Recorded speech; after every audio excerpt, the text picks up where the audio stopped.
and that's what you have to get into when you're doing the transformation is what are the stoppers? What's keeping people from wanting to transform? And there's the vulnerability of change, right? It's like, Yes. oh, the minute I stop doing what I've been doing every day, I become less valuable to the company, because in that space I'm kind of an idiot, and that was one of the big things, where I realized that if I put myself in my customer's shoes and I talked to them and laid it out for them in the way they needed to understand it, one of the biggest things that people would say to me is, I just love that you don't make me feel like I'm stupid when you're explaining this to me. Right. Yeah, and the funny part is, like, I'm not a developer. I'm a citizen developer. Sure. I looked at this from an entrepreneurial standpoint, so I had a different way of embracing technology.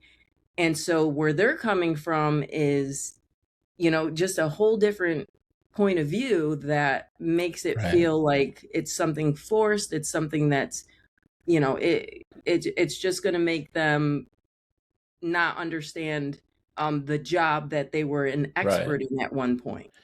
So, And this kind of technology theme, you said you're an restaurateur. mhm. So did that same technology theme follow you through that journey as well? What's funny is that was kind of by accident that I stumbled across the benefits of technology in that space. Um, it was, yeah, it was like a whole year, because back then the big thing was SEO, right? And I was in Right. this little business district, and our customers were offices and everything nearby, and you had to close at 5 because everybody went home. And so I'm like, well, I can't increase hours. You're limited on what you could do. The space had a very high turnover rate.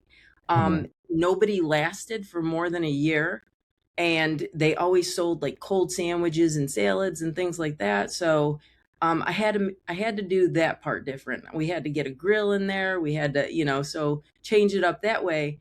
But on the other side of it, I was still the lesser known restaurant in the area. So if Right. anybody was calling for lunch, they're calling Lorraine's Lunchbox that's been around for 30 years, and Right. I had been around for, matter of months. And so how do I differentiate myself? And I didn't know really how I could do that. But as a hungry entrepreneur, every night I went home and I got on every list online that I could possibly get on that anybody would search for. And just by doing that, it was pushing us to the top of The the SEO. search engines.